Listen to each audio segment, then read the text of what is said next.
Hey guys, Hindi साहित्य संगम के इस यूट्यूब चैनल पर आप सभी का बहुत बहुत स्वागत है। आज की क्लास में हम लोग पढ़ने वाले हैं कि हिंदी की ऐतिहासिक पृष्ठभूमि क्या है और उसके परिचय के बारे में पढ़ेंगे कि हिंदी की उत्पत्ति हुई कहाँ से है। ठीक है, तो आज स्टार्ट करते हैं हिंदी की ऐतिहासिक पृष्ठभूमि, क्योंकि यहाँ से अक्सर एक प्रश्न हर एक एग्जाम में पूछा जाता है। हिंदी की ऐतिहासिक पृष्ठभूमि। सामान्य परिचय। प्राचीन भारतीय आर्य भाषाएं। ठीक है, यहाँ दिया गया है कि विश्व की भाषाओं की संख्या को लेकर विद्वान विभक्त हैं। सामान्यतः इसकी संख्या 2796 से 3000 के बीच मानी जाती है। तो यहाँ प्रश्न लगभग से पूछा जाएगा कि लगभग कितनी भाषाएं मानी जाती हैं, तो आपका उत्तर होगा 3000। ठीक है, संसार की सभी भाषाओं का अध्ययन दो प्रकार के वर्गीकरण के तहत किया जाता है। वो दो प्रकार का वर्गीकरण क्या है? पहला है आकृति मूलक वर्गीकरण और दूसरा है पारिवारिक वर्गीकरण। ठीक है, अब आकृति मूलक का आधार क्या है, उसको और किस किस नाम से जाने जाते हैं, आइए देखते हैं। आकृति मूलक का आधार है वाक्य रचना और रूप रचना। ठीक है, और अन्य नाम है, इसको रूपात्मक वर्गीकरण भी कहते हैं, रचनात्मक वर्गीकरण भी कहते हैं, व्याकरणिक वर्गीकरण कहते हैं, वाक्यात्मक वर्गीकरण कहते हैं, पदात्मक वर्गीकरण और पदाश्रित वर्गीकरण। तो यहाँ पर 6 नाम दिए गए हैं। ये 6 नाम आकृति मूलक वर्गीकरण के नाम है। ठीक है, तो ये जो नाम आ जाएगा तो आप लोग कंफ्यूज न होइएगा। वैसे तो आकृति मूलक ही पूछा जाता है, न कि रूपात्मक, रचनात्मक, व्याकरणिक, वाक्यात्मक, पदात्मक और पदाश्रित। लेकिन ऐसे प्रश्न बन सकता है कि आकृति मूलक को और किस नाम से जाना जाता है, तो इसमें से दे दिया जाएगा 3 और बाकी कुछ अन्य दे दिया जाएगा। और आगे है कि विश्व की जितनी भाषाएं हैं, अभी ऊपर हम देखे हैं कि लगभग 3000। तो विश्व की भाषाओं का आकृति मूलक वर्गीकरण सबसे पहली बार प्रोस्लेगल ने किया था और ये मोस्ट इम्पोर्टेंट है, इसको देख लीजिएगा क्योंकि ये परीक्षा में प्रश्न पूछ सकता है। क्योंकि यहाँ पर दिया है कि सबसे पहली बार, तो यहाँ प्रश्न पूछ सकता है कि विश्व की भाषाओं का आकृति मूलक वर्गीकरण सबसे पहली बार किसने किया था, तो प्रोस्लेगल ने किया था। आकृति मूलक वर्गीकरण में भाषा के 2 भाग किए जाते हैं और वो भाग कौन कौन से हैं? दोनों भाग, उसका नाम है अयोगात्मक भाषा और योगात्मक भाषा। अयोगात्मक भाषा और योगात्मक भाषा। ठीक है, तो आकृति मूलक वर्गीकरण पढ़ लिए हम लोग। अब इसका दूसरा जो भाग है, भाषा के अध्ययन को 2 भागों में बांटा गया था। एक तो था आकृति मूलक और दूसरा पारिवारिक मूलक। आकृति मूलक हम लोग पढ़ लिए। अब देखते हैं पारिवारिक वर्गीकरण। पारिवारिक वर्गीकरण का आधार क्या है? ये है रचना तत्व और अर्थ तत्व। अब इसको और अन्य नाम से जाना जाता है वंशात्मक वर्गीकरण, वंशानुक्रमिक वर्गीकरण, कुलात्मक वर्गीकरण या ऐतिहासिक वर्गीकरण।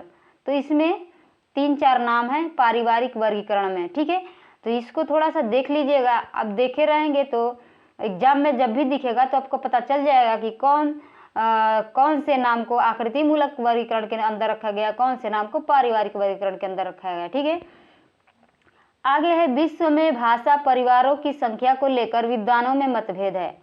भोलानाथ तिवारी और विल्हेम फॉन हुम्बोल्ट ने भाषा परिवारों की संख्या 13 मानी है। और यहाँ पर दूसरा इंपॉर्टेंट चीज दिख गया हम लोगों को कि भोलानाथ तिवारी ने भाषा परिवारों की संख्या कितनी मानी है, तो 13 मानी है। और भोलानाथ तिवारी की पुस्तक से पूछा जाता है प्रश्न। ठीक है, भोलानाथ तिवारी ने भाषा परिवारों की संख्या कितनी मानी है? 13 मानी है। फ्रीडिश म्यूलर ने भाषा परिवारों की संख्या 100 मानी है। निर्विवादित रूप से 4 भौगोलिक क्षेत्र के अंतर 18 भाषा परिवारों को महत्व दिया जाता है। ये भी एक प्रश्न है। ठीक है, 4 भौगोलिक क्षेत्र के अंतर कितने भाषा परिवारों को महत्व दिया जाता है? तो 18 भाषा परिवारों को। और भौगोलिक क्षेत्र कितने हैं? तो 4 हैं। ठीक है, 4 हैं। पॉइंट देखते रहिए। तो आगे देखते हैं कि वो 4 भौगोलिक क्षेत्र कौन कौन से हैं। 4 भौगोलिक क्षेत्र हैं। यूरेशिया पहला है, जिसको यूरोप और एशिया मिलाकर यूरेशिया बना है।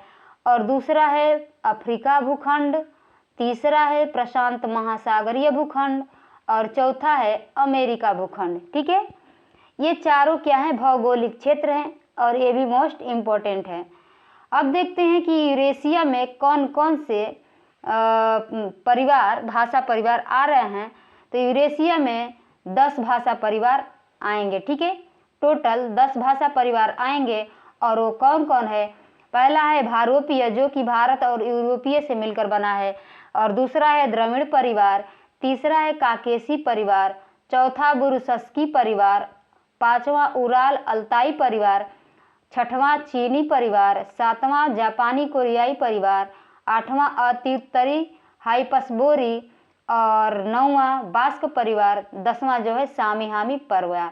ठीक है, इसमें से जो मोस्ट है ये पूछा जाता है भारोपीय परिवार। ठीक है, इतना सारा दिया गया लेकिन हम लोग को पढ़ना है केवल भारोपीय परिवार। बस नाम पूछ सकता है कि भाषा परिवारों में कौन कौन आएंगे, और ये पूछ सकता है कि यूरेशिया भाषा परिवार, यूरेशिया भौगोलिक क्षेत्र के अंतर्गत कितनी भाषा परिवार आएंगे, तो 10। ठीक है, लेकिन हमारा जो फोकस रहेगा वो भारोपीय परिवार पर रहेगा, क्योंकि भारोपीय परिवार से ही हमारी हिंदी की उत्पत्ति हुई है। आगे देखते हैं अफ्रीका भूखंड। दूसरा है अफ्रीका भूखंड। अफ्रीका भूखंड में कितने भाषा परिवार आएंगे, तो टोटल 3। ठीक है, भारोपीय में 10 और अफ्रीका में 3। तो 3 कौन कौन से हैं, पहला है सुदानी परिवार, दूसरा है बंतू परिवार और तीसरा होतेनतोत बुशमैनी परिवार। ठीक है, अब तीसरा है भौगोलिक क्षेत्र प्रशांत महासागरीय भूखंड। उसके अंतर्गत कौन कौन से भाषा परिवार आएंगे, उसके अंतर्गत 4 भाषा परिवार आएंगे। ठीक है, पहला मलय पोलिनेशियाई परिवार, दूसरा पापुई परिवार, तीसरा ऑस्ट्रेलियन परिवार और चौथा दक्षिण पूर्व एशियाई परिवार। ठीक है, और चौथा है अमेरिका भूखंड, जिसमें अमेरिका परिवार आता है। ये तो आसानी है। ठीक है, तो यहाँ पहले में हो गया यूरेशिया में 10 भाषा परिवार, अफ्रीका भूखंड में 3 भाषा परिवार, प्रशांत महासागरीय भूखंड में 4 भाषा परिवार और अमेरिका भूखंड में 1 भाषा परिवार, वो भी अमेरिकी परिवार। ठीक है, यहाँ तक क्लियर हो गया। आगे बढ़ते हैं कि जो ये भारोपीय परिवार, जो कि भौगोलिक क्षेत्र 4 है, वो यूरेशिया जो भौगोलिक क्षेत्र है, यूरोप और एशिया को मिलाकर बना है, उसमें जो भाषा परिवार आता है भारोपीय परिवार की भाषा, जिसमें भारत और यूरोप को मिलाया गया है, उसको हम आगे पढ़ रहे हैं कि उसके अंतर्गत क्या क्या आएगा, कौन कौन से परिवार, कौन कौन से भाषा आएंगे। ठीक है, तो आइए स्टार्ट करते हैं भारोपीय परिवार। ठीक है, भारोपीय परिवार, भारोपीय परिवार के अन्य नाम है इंडो जर्मनिक, भारत हित्ती परिवार और आर्य परिवार। ये तीनों नाम इम्पोर्टेंट हैं। पूछा जाता है कि भारोपीय परिवार का और अन्य नाम क्या है, तो 3 ही है, इंडो जर्मनिक, भारत हित्ती और आर्य परिवार। ठीक है, ध्वनि के आधार पर भारोपीय परिवार की 10 शाखाओं को सतम और केतुम 2 वर्गों में बांटा गया है। 10 शाखाएं होती हैं ध्वनि के आधार पर भारोपीय परिवार की, जिसमें सतम और केतुम 2 वर्गों में बांटा जाता है। अब पूछेगा कि सतम वर्ग में कौन कौन सी भाषाएं आती हैं, या सतम वर्ग में कितनी भाषाएं आती हैं और केतुम वर्ग में कितनी भाषाएं आती हैं। तो आइए देखते हैं कि सतम वर्ग की भाषाएं। सतम वर्ग की भाषाएं भारत ईरानी, जो कि आर्य भाषा कहलाती है, बाल्टो स्लाविक और तीसरा है अर्मीनी और चौथा है अल्बानी, जो कि इलिरियन कहा जाता है, इलिरियन। ठीक है, तो इसमें हमको ज़्यादा, इसमें जो हमको पढ़ना है मोस्ट है वो है भारत ईरानी आर्य। ठीक है, सतम वर्ग में जो भाषा है 4, उसमें से हमको पढ़ना है भारत ईरानी आर्य। इसमें ये पूछ सकता है कि सतम वर्ग में कितनी भाषाएं आएंगी, तो याद रखिएगा 4, और केतुम में 6। ठीक है, केतुम में कितने, तो 6। अब पढ़ते हैं केतुम वर्ग को। केतुम वर्ग में पहला है जर्मनिक ट्यूटानिक, जिसको ट्यूटानिक भी कहते हैं, और केल्टिक, तीसरा है ग्रीक, चौथा तोखरी, पांचवा हिटाइट और छठवां इटालिक। ठीक है, अब आगे देखते हैं। आगे है भारत ईरानी के 3 उपवर्गों का उल्लेख ग्रियर्सन ने किया है। किसने किया है, ग्रियर्सन ने किया है। पहला है ईरानी, दूसरा दर्द और तीसरा भारतीय आर्य भाषा। इसको भी स्टार लगा लीजिए, ये भी पूछ सकता है। भारत ईरानी के 3 उपवर्गों का उल्लेख ग्रियर्सन ने किया है।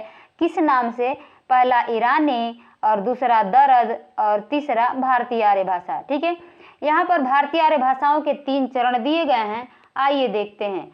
पहला चरण है भारतीय आर्य भाषाएं, जिसकी समय सीमा है 2000 ईसा पूर्व से 500 ईसा पूर्व। ठीक है, 2000 ईसा पूर्व से 500 ईसा पूर्व प्राचीन भारतीय आर्य भाषाएं।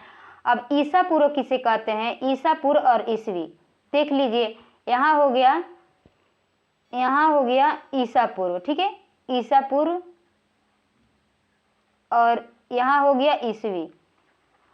जब ईसा मसीह का जन्म हुआ था वहाँ से लिया जाता है, वहाँ रखिए आप 0। ठीक, बिफोर क्राइस्ट को ईसा पूर्व कहते हैं। ईसा मसीह के जन्म के पहले जितने भी मतलब समय आएंगे वो उसको ईसा पूर्व के नाम से जानते हैं, और ईसा मसीह के जन्म के बाद जो है उसको हम ईसवी के नाम से जानते हैं। ठीक है, अगर कहीं पर ईसवी दे दिया जाए और ईसा पूर्व आपको याद है तो उसमें 57 यानी 57 जोड़ दीजिएगा।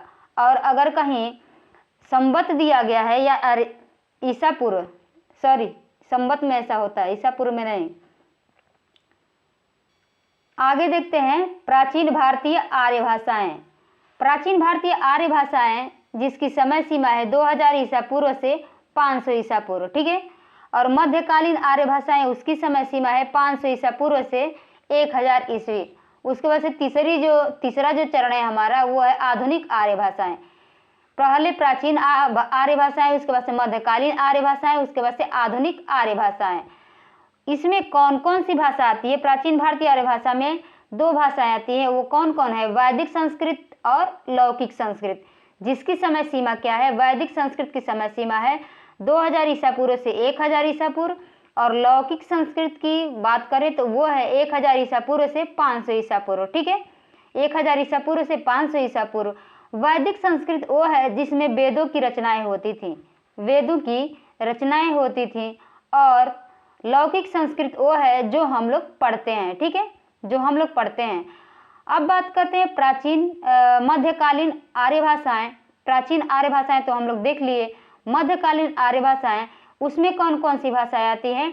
पाली, प्राकृत, अपभ्रंश, जो कि उसका अगला टूटा हुआ जो रूप कहते हैं उसको अवहट्ट कहते हैं। ठीक है, तो पाली, प्राकृत और अपभ्रंश ये आते हैं मध्यकालीन आर्य भाषा में।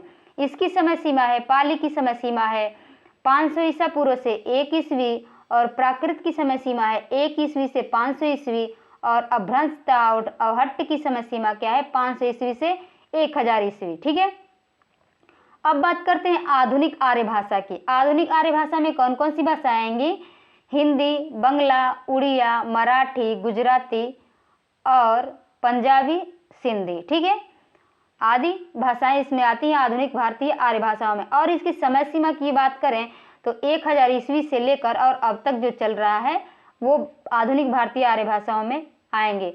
यहाँ से प्रश्न कैसे पूछता है कि वैदिक संस्कृत की समय सीमा क्या है, या लौकिक संस्कृत की समय सीमा क्या है, या फिर पूछ सकता है कि पाली कब से कब तक रही, तो आपका उत्तर होगा 500 ईसा पूर्व से 1 ईस्वी। ठीक है, तो अब तक हम लोगों ने ये जान लिया कि कितने भाषा परिवार हैं, कितने भौगोलिक क्षेत्र हैं, किस भाषा परिवार में कितनी भाषाएं आएंगी, ऐसे ऐसे करके हम लोग पढ़ लिए। अब हमारा यहाँ पर आंसर मिल गया कि आधुनिक आर्य भाषा से हमारी हिंदी की उत्पत्ति हुई है।